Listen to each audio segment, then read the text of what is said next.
Hey everybody, the boys are back. We've been getting a lot of questions about what the next podcast we're going to do is. As you know, we've done all of girls, and people were curious, like, hey, what podcast are you going to do next? What's the show that you're going to do next?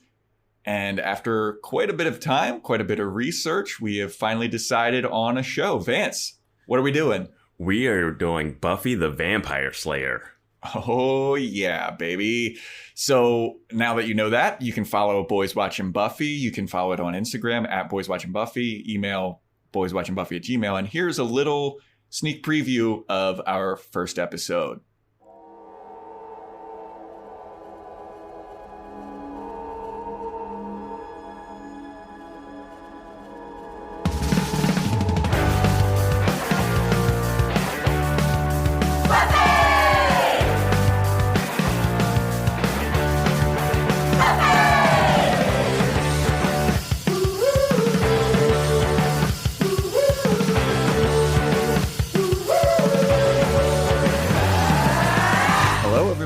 And welcome to the very first episode of Boys Watching Buffy. We are your hosts. I am Joe Welke. I am Vance. And for those of you who are unfamiliar with us, we host podcasts where we talk about shows that we've never seen before that are, I guess, in the zeitgeist. People have a lot of opinions about, people are really enamored with. And so our last podcast, we watched and reviewed every single episode of HBO's Girls, the Lena Dunham show. And we took a little hiatus. We needed to figure out what we're going to do next. We talked about which series we should do. And lo and behold, here we are. We've landed on Buffy the Vampire Slayer. Yeah, just it checked all the boxes of a show that we wanted. You know, something that was popular enough, but isn't like overly talked about. Has a lot of characters, a lot of actors that are like well known, and we're gonna have a lot of people that you're like, oh, that person's in this. Like even right now, this first episode, I'm like, oh, that guy was in Ted Lasso. Like, and also another writer, director, and Joss Whedon, who also has come under fire for a lot of controversial stuff. So yeah, it just fit the whole girls mold that we're looking for to follow up. Indeed. Yeah. So what we're going to do is we're going to go through and watch every single episode of this series, which is a much larger task than Girls. When we started Boys Watching Girls, our original podcast, there's only, I think, 65 episodes of that. 64 we did a couple we did a couple bonus episodes. This is a much bigger task at hand. This 144 episodes, and we plan on doing them all. Yeah.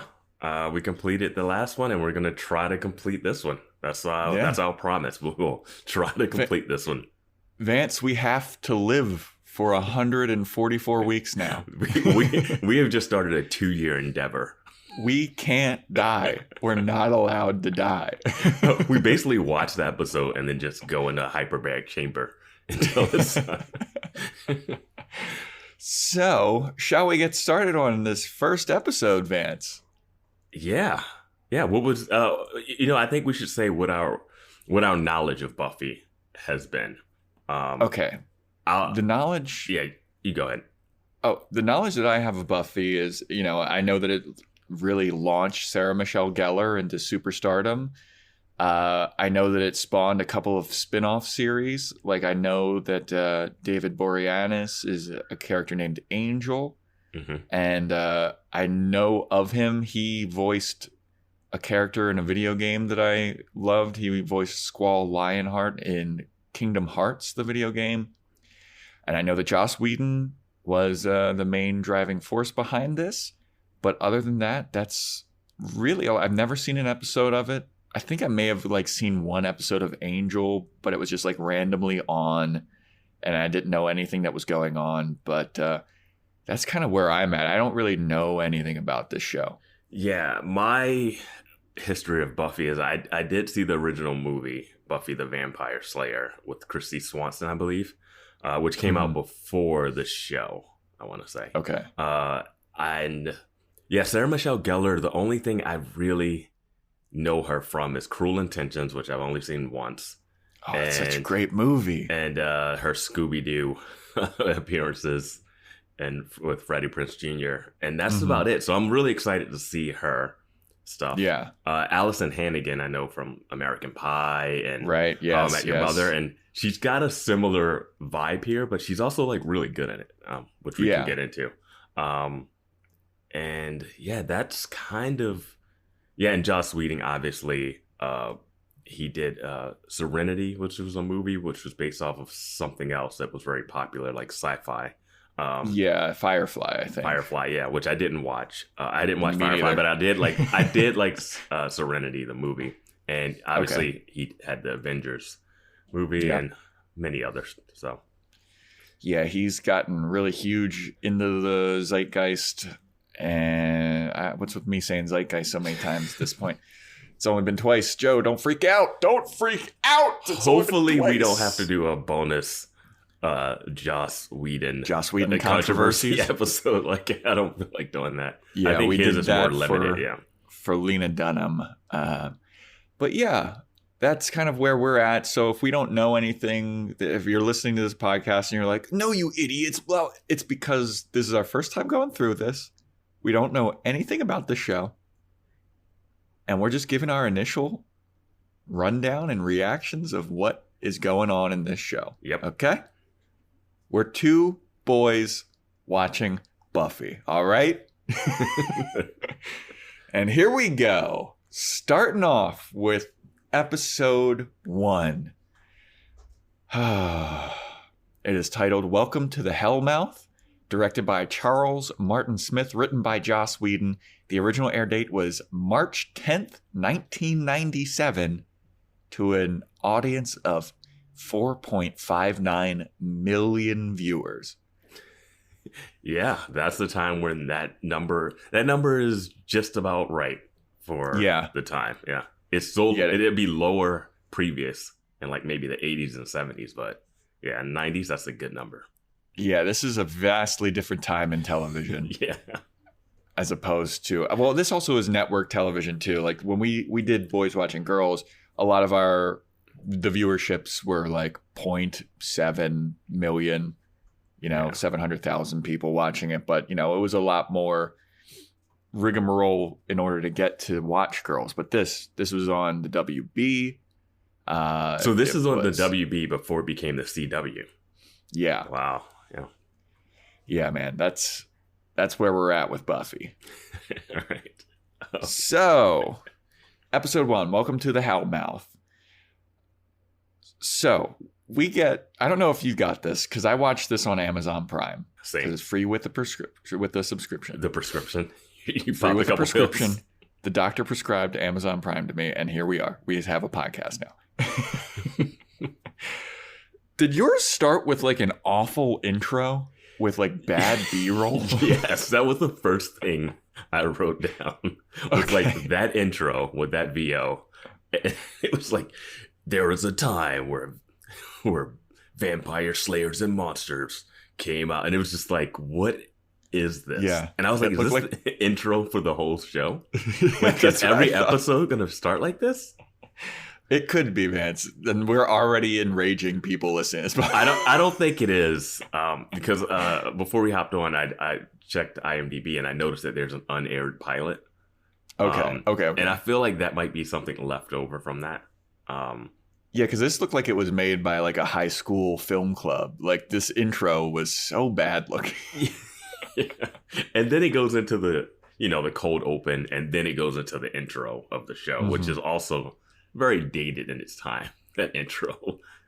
Yeah, I think we're going to find a lot of very dated things about this. I can't wait to see how that intro changes over the seasons, if it in fact does. Yeah, but I think that's part of the charm of this though, too. Like looking back at this and seeing like, oh man, this is very late 90s. I love it. Did you get a lot of Clueless and Legally Blonde vibes from this? Dude, yeah. I mean, if you said no, that'd be great. Like, not at all. They never killed a vampire.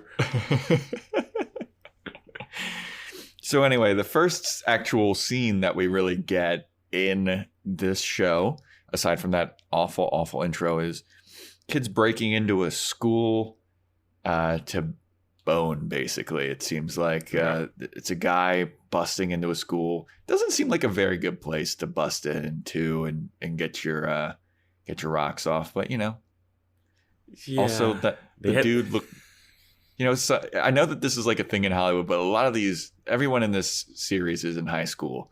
A lot of these people look like they're definitely like 35 years old. Sandra looked so old. Yeah. But anyway, we digress already. So they break into the high school to bone, and it's a guy and a girl, and they're sneaking around, and the guy's being kind of a creep, and so you're like, oh, this guy's definitely gonna kill this girl. He's being a vampire, and the girl's worried. She's like, do you hear something? I'm worried. Is there anybody around? And the guy's like, what are you scared of? Nothing's gonna happen. And then there's a moment where he goes and looks around a corner, and he's like, there's nobody here. She's like, are you sure? And he goes, yeah. And then she turns around, and she is the vampire. I'm hooked. I'll say that was a good switcheroo there. Because I thought, because they kind of do a little cheat too, where there's like that little like shadow that goes past it. Because I never thought that he was a vampire. I thought that they were going to get attacked like the beginning of Jaws or something like that, Like, okay. I was like, oh, they broke in. He's like, no one's here, I'm sure. And he looks around. It's a giant high school. He basically turns his head, looks down one hallway, and says, I'm sure. He's like, what do I have to say to get the boning going? I was going to say, that's such horny dude logic. Yeah, no, it's not fine. Yeah, everything's fine. Don't worry about it. Yeah. just like obviously someone there with them. He's like, don't worry about it. That's just a janitor. And I love that they had to have this in the school just because they have the school set. There's no reason for this guy to break into the school at all. No, yeah. Especially from what we see later in the episode. Yeah. And but it was a nice twist for it to be her, because you didn't expect it, because she was playing the scared, I don't know, I shouldn't be here person. So yeah. Mm-hmm. A decent start. Good misdirect. Yeah. Good. I was surprised. Very good. Yeah. I do have some questions on the logic of this later, but yeah. Okay. Yeah. There's going to be a lot of questions. I guarantee it. Very nitpicky question, but yeah. Yeah. So then we get the intro song, and then we go to Buffy. This is our first intro to Buffy, and she is asleep, and she's having these visions while she's dreaming, and it looks like the B-roll from the beginning, and it's it's the leftover footage. And you see her, like, there's a cemetery, there's crosses, and then somebody slams a book that says vampire on a desk, and then she wakes up, and then it's kind of like, oh, it's the first day of high school. Yeah, the mom's like, wake up, you don't want to be late. And she's like, no, wouldn't want that. And you're like, what? Like, why? Yeah. So they're in the mom drops off Buffy to her new high school. We know that we get some hints that she's had some problems with her previous high schools. Her mom's worried that she's going to make friends, and whether or not she's going to make friends, and she's worried that, she's going to get kicked out again. Yeah. And so you're like, oh, Buffy's had some problems previously. Yeah. Well, yeah, at first it's like you see Sarah Michelle Gellar playing Buffy, and she's like normal looking blonde, you would say attractive. Like, you're not going to be like, oh, this girl's going to have a hard time in high school. Like, she's not like this awkward nerd for the 90s or whatever. And she's like, hopefully you can make friends, blah, blah, blah. And you're like, what is happening? And then they're like, oh, don't get kicked out. And you're like, there we go. And it's like, okay, so there's some danger, but even though the title kind of gives away. There's something else going on here, but there's something else with this Buffy Vampire Slayer. We know that she's been out slaying vampires. Yeah. So then she gets out of the car, and Xander is this guy skateboarding around. He's literally, everyone's in his way. He's like 48. Yeah. No. He's almost running into everyone at the school. That is like a Simpsons-esque Bart Simpson, like skateboarding in Springfield. Yeah. Like, he's just like skating down the crowded sidewalk saying, out of the way, out of the way. Stop.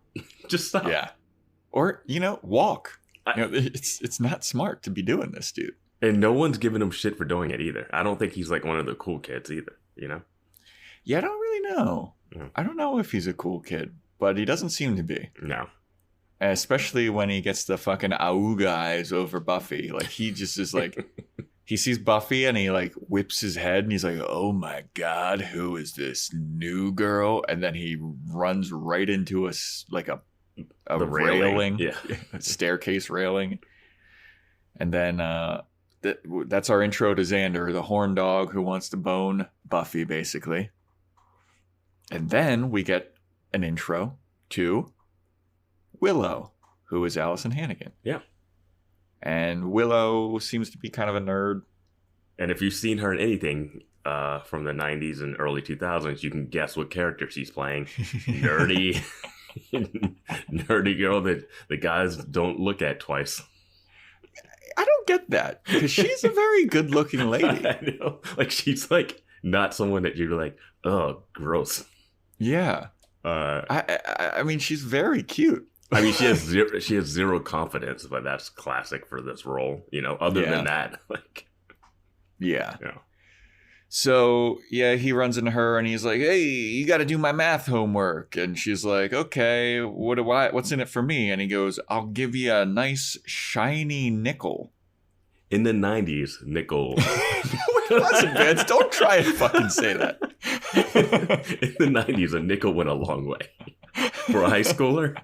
Don't you fucking even try and do that to me. A couple malts at the ice cream bar? So then Buffy, basically, she goes into the high school and she gets accosted by the popular girl, the Regina George of this high school, it seems. Yeah. A woman named Cordelia Chase. Played by Charisma Carpenter, which is a name I know, but I don't. And I know I've seen her in stuff, but I don't know a lot about her. But yeah. Yeah, I don't know what she was in. It seems like she's in a lot of series that are very similar, because according to her IMDb page, she was in Buffy the Vampire Slayer. She was in Angel. She was in Charmed, which was another. She survives this whole series. And she's also in Veronica Mars. Okay. So she's... Veronica Mars was another show we debated. Yeah, that was another one we were thinking about doing, but landed on Buffy. Maybe the next one. Yeah. Right in. You can get Veronica Mars in 2 years. Yeah.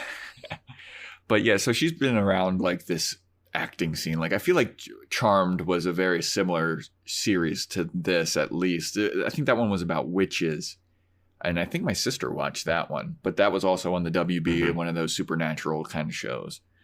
But anyway, Cordelia, she wants to test Buffy's coolness factor. And she hears that Buffy just moved from LA. So she's like, you're automatically pretty cool, because you just came from LA and we're in Sunnydale, California.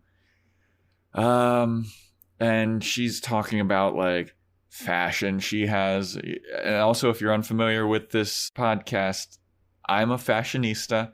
There's a little segment called Joe's Fashion Corner, and I break down the fashion of the episodes. We're going to have quite a bit of that. And you're super qualified to do so. I'm very qualified. I'm very fashionable. More fashionable than Cordelia, but we'll get to that later. She's talking about, the fashion, how much she loves James Spader. And then she kind of, it's so funny to think of James Spader being a heartthrob. No. Yeah. Because my introduction to James Spader was from the show Boston Legal, or The Practice. Mm-hmm. And he was like a smarmy, wormy, like gross creep in those shows. Yeah. And like hearing people from back in the day being like, James Spader, I fucking love that guy so much. Yeah, and then he's on then he's on The Office, and then what is that show, Blacklist? Yeah, The Blacklist. The Blacklist. And you're like, that was the heartthrob for like these girls in the 90s. That was a sex symbol. Robert California. Yeah. Ultron. Yeah. But so then Cordelia that's basically... why he's Ultron. Yeah, good call. Yeah. Joss Whedon connection. Yeah, just because he mentioned him in Buffy pilot, and he's like, I need you to be in Avengers Age of Ultron. Yeah. Yeah. So then we see Cordelia bully Willow, and Buffy is kind of like, what? Oh, no, that's so mean. Yeah. Pretty much. Yeah. So Buffy goes to the library because she doesn't have any textbooks for some reason, and that's how she kind of meets Cordelia. Yeah, it's been a while since I've been in high school, but I don't remember having to check out textbooks from the library. No, that was never a thing. Yeah. You would just buy fucking textbooks. Yeah. And more textbook buying was mostly in college. College was that big time where like, oh no, textbooks. What all this money trying to sell them back, buying them used. But yeah, I don't remember in high school a ton of textbook drama. Yeah. I mean, yeah, so yeah, that's where Buffy goes to the library and she sees a newspaper article about 3 boys are missing, and Buffy's immediately kind of like, uh-oh, something's going on in this town. Like, that is news that could happen in any... Like, she's moved him from LA. Yeah. That is news that would happen in any newspaper. It's not like this crazy thing. Yeah. You know, like, it's not like, oh no. I mean, it's news, but it's not like she jumps to it already. That like... I guess for this small town, it'd be like really this small town would be, yeah. But I wanted to go back to when she first goes to the school. She meets with the principal or whatever. Oh, right. And I forgot about this. And apparently, in the unaired pilot, it's Stephen Tobolowsky from Groundhog Day. The friend that keeps messing with Bill Murray's character. But yeah, he's not. Obviously, they recast in this. But he's like, oh, we don't care about what you did at your last school. And then he's like, oh, you burned down the gym. Yeah. And she's like, oh, it was full of asbestos. Terrible save. Not even close. Even if it was filled with asbestos, fire's not the remedy. Yeah. And it's like, how does she just get a pass for burning down an entire gym? How's she not in jail? I was like, yeah. I was like, all right. Sure. Yeah, that was a pretty funny scene. I completely forgot about it. Like the principal's trying to be like the cool guy, and he's like, I see that you've had some trouble, but like rips it up. He's like, that doesn't matter here. And then he looks at it more closely. He's like, oh, you did some pretty serious... You burned down the gym. And she's like, well, it was full of vampire. I mean, like she says every letter of vampire except for the E, basically. Luckily, he's too busy taping that sheet of paper back together to hear it. Awful save. But then he's just like, well, then don't worry about it. It's going to be fine. Yeah. We should have had this meeting before classes started, but okay, cool. Before you pulled up to, like, she hasn't even, like, moved into the house yet. They still have the boxes, like. Well, I mean, also, I was a new kid at a school, not a high school, but an elementary school, and I never got, like, called into the principal's office, like, hey, this is how it goes down here. Like, they don't give a shit. No, especially this school that's huge.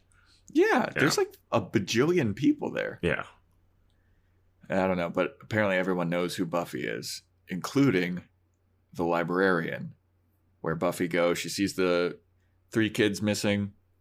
The librarian, Rupert Giles, he shows up and he's like, I know what you're here for. Pulls out the vampire book from her dream, Vance. I'm happy you noticed that was in that montage, because I completely just, once I saw the montage started, I was like, okay, dream sequence. I'm not paying attention to anything that's being shown. Yeah, it's the same book from her dream. Yeah. And Buffy's like, no, that's not what I'm looking for. What did you think that's what I'm looking for? And he's like, well, I thought that you were a vampire slayer. And then she like runs away. Yeah. And this guy, the actor playing Giles, is the one from Ted Lasso. He's the ex-husband of the main Anthony Stewart Head. Yeah. And it was funny because in the scene right before she meets up with the librarian, they're talking about how hot James Spader is. And I was like, it's funny because I think that Rupert Giles looks like James Spader looks like now. Yeah. You know what I mean? But he's got a little more English. He's got that British charm to him. Yeah. And no one finds it weird that a librarian that like used to do curating at museums and stuff is now the librarian at a school in a small town in California. Yeah. I wonder what his thing that the principal ripped up said. Yeah. All of the students he talked to are murdered. No problem. Oh, Jesus. So anyway, now they're on like a break scene, like it's lunchtime or something, and Buffy meets up with Willow and a new guy named Jesse, who we hadn't seen before, but he's apparently a part of the crew, and Xander shows up, and Xander, previously, he bumped into Buffy in the hallway, and like a bunch of her stuff went flying onto the ground, and she left her wooden stake. And he was like, I gotta return this wooden stake to this girl. Like, what a meet cute. She just bumps into a bunch of people. Like, she just like clumsily bumps into people outside the principal's office. Then he runs in. He's like, oh, I want to date you. Like, I want you to be mine. He says something super weird. He mumbles over himself. And then she leaves and he picks up the fakest, lightest styrofoam steak you could ever see. Like, it's obviously not made out of wood. Like, you know what? He's holding it with like his thumb and index finger. It's like so light. It's funny because I know that this show gets a lot more popular, and with that, I feel like a bigger budget's going to happen. Oh yeah, absolutely. Some of these things are going to get better. I feel like I can't wait to see the evolution of the show, and it's going to get so much weirder. Yeah, I appreciate the practical effects. I appreciate like some of the charm of it. Like, it's not bad. It looks pretty good for, you know, a teen drama WB series. Yeah. But I can't wait till that budget like kicks up and we don't have to have this steak look so stupid. I'm like, were they not allowed to hold a piece of wood? Was it too heavy? Like, why is it like, it looks like a fake giant number 2 pencil. And this show, if anyone ever listened to other podcasts, this show has one thing that you absolutely hate, which is people talking to themselves after. Yeah. And not just one character does it. It's not a character trait that just like, oh, Xander's a person that talked to himself. They all have those scenes where a scene ends, like the interaction ends, the person walks off, and then they monologue to themselves about how bad the interaction went. Yeah. Yeah. Way to go, Xander. You really screwed it up this time. And people are walking past him while he's saying this. Like, he's saying it full volume. Like, no one's like, Xander, chill the fuck out, man. Like, it's like, you'll get to see her again. You have to return her wooden stake. Yeah. Which is totally normal. She doesn't want to fight vampires, but she will bring the wooden stake to school. I also just love the vernacular of the people in this. Like, it's such weird phrases. Like, Buffy says, like, yeah, I guess it wasn't too keen on this. And she said, when she has to leave, she's like, I got a book. I was like, what? Oh, yeah, no, that's like really hip 90s. I think it's more early 90s than where it is. But, yeah. It's very quippy, but, you know, Joss Whedon, super quippy dialogue, but then like just the vernacular. I forgot how weird we talked back in the day. Well, and you know, 20 years from now, people will say how weird everything is now too. Yeah, they'll be like, why is this guy saying zeitgeist so much? So anyway, Xander returns the steak to her, and she's like, oh, this is more popular in Los Angeles. We don't use pepper spray. We use wooden stakes. It's a lot more. She is a terrible person. She cannot come up with a cover story at all. Well, also Xander, who was fumbling all over himself like 2 seconds ago, now is perfectly articulate and like he doesn't have any of that like weird stuttering. Yeah. But Jesse's like, Xander, you're stuttering all over yourself. Like, you should have seen him in the last scene he was in, bro. He was a fucking... Well, Jesse, the first time we see him, he's like, new girl, new girl, new girl, new girl, new girl. What do you know about her? New girl. It's like, God, that place is... You like the girl that is popular that's just there. Like, the new girl shit, like... That's like, I don't even know. Did you see the new girl? What do you know about her? She's the new girl. Like, it's a small town, but the biggest high school in the world. Yeah. I wanted to bring up, like, before they all come over, it's because she's going over to talk to Willow. Because she's like, hey, Willow, you're the person I need to talk to if I want to get good grades in school. Which is, it's one of those running themes throughout this that it's kind of like that Spider-Man thing where Spider-Man like wants to still be a kid and he hates having to be a superhero, and it's all that balance, which works. But it seems like Buffy's logic is like, yeah, I don't care if there's vampires in the school. Yeah. Like, I just want to go to class. I'm like, everyone's going to die. I do love that, like, Giles is like, no, there's vampires and something bad is going to happen in this town. And she's like, yeah, it's going to be the death of my social life. Yeah, like, I get it, but man, you know what's going to really hurt your social life is when everything's on lockdown. Because every kid has gone missing. When everybody is dead in the town, you're going to have you and your mom to hang out with. Oh, man, her mom. But I also skipped over a scene where we saw a girl in the gym locker room, and there was a dead body stuffed inside her locker. Oh, yeah, that happens before this, Yeah, because then Cordelia comes and she's like, hey, looks like we won't be having gym class together because somebody straight up found a dead body. And then Buffy, in all of her tact, in all of her conspicuousness, goes, were there bite marks? How did he die? And Cordelia is very rightfully like, I don't fucking know. Morbid much? Is that something she says? Yeah. Yeah, she said the gym is canceled due to, and I quote, an extreme dead guy. There's a couple of things I want to unpack here.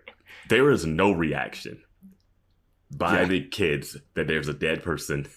That not like they don't know if he's a student or not. They're just like, there's a dead guy in the gym. Yeah. They did not close the school. They did not stop classes. There's no gym class, obviously, anymore. Mm-hmm. But other than that, it's fine.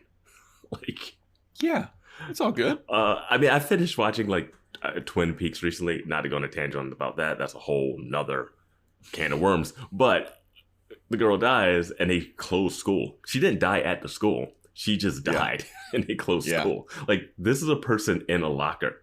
Like, they don't even know if the murder's still on campus. Like, it's insane.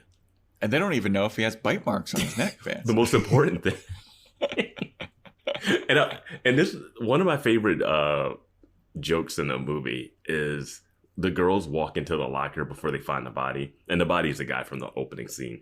But before they find the body, this one girl's like, oh, have you heard about the new girl? She's kind of weird. She has a weird name. What kind of name is Buffy? And the other girl's like, I know, right? Aphrodisia? Because that's the girl's name.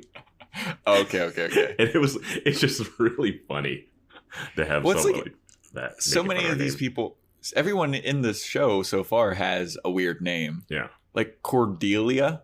You got Xander, Cordelia, Willow. I mean, Jesse is like the most normal name. Mm-hmm. And we don't know if he's going to be in the show much longer based on what happens to him later on in the episode. So after Buffy finds out about this extreme dead guy in the locker, she breaks into the locker room, which I didn't know that Buffy was like super strong, super powerful like that. Mm-hmm. But I guess this is our intro to her amazing strength, powers, and everything. Yeah, because they definitely go up on that later too. Oh yeah, even though they do. She has a terrible fighting stance. Yeah, but yeah. Okay, yeah, go on, because there's so much here. Yeah, so she busts through, she breaks the door, goes into the locker room, checks out the body, and then she finds that there are definitely vampire wounds on the neck. And then she goes to the library to talk to Giles. Is it Giles or Giles? I'm going to say Giles, but we'll maybe have to correct that next episode. Yeah, we'll probably get more info about that. Wait, I just want to say, she breaks into the gym, rips the door down, right? So that looks weird. That looks super suspicious if you come back there. Yeah. Also, the guy's body is under a sheet and no one's there. Yeah. There's no coroner, no police, no one investigating. Like, it's just someone put a sheet over it and just left it. Like, what is that? Vance. It's a small town. Hey, a dead body just fell on a girl. Just put a sheet over it. Vance, it's different here. It's a 1 Starbucks town, according to Xander. It is a 1 Starbucks town.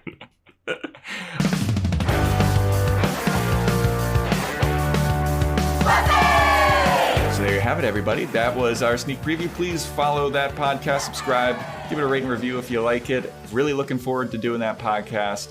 And it's really good to be back in the saddle with you, Vance. Yeah, it's good to be back. We took a little hiatus, and now we're coming in hard with the Slayer. I'm not quite sure how many. What's the crossover between Girls and Buffy? What do you think? We're gonna find out. We're gonna find out. They're both kind of cult hits, right? Yeah. Yeah, if you enjoyed that, follow to hear the rest of the episode. And right now, we've got a few up and more coming. Hell yeah. Thanks for sticking around. Thanks for being loyal fans of the podcast. And hopefully you enjoy this next one with me and Vance. It's the same rules. We had never seen Buffy before. We're watching every episode, reviewing every episode, and it's a good time. So yeah, thanks, everybody. Be on the lookout and subscribe to Boys Watching Buffy.